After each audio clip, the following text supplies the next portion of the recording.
Всем привет, я Олег Самана.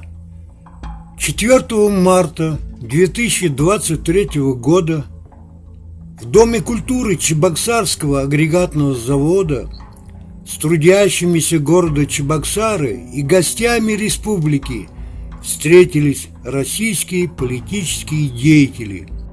Депутаты Российской Государственной Думы Глазкова Анжелика Егоровна, Филатова Ирина Анатольевна и незабвенный, симпатичный всем, лидер общественного движения за новый социализм Платошкин Николай Николаевич.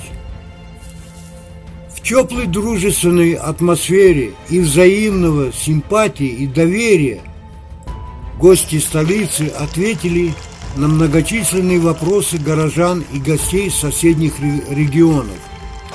Как это было, вы узнаете в ближайшее время. Готовится фильм-репортаж, посвященный этой памятной встрече, но выпуск подготовил я, ваш покорный слуга Олег Саман. До новых встреч!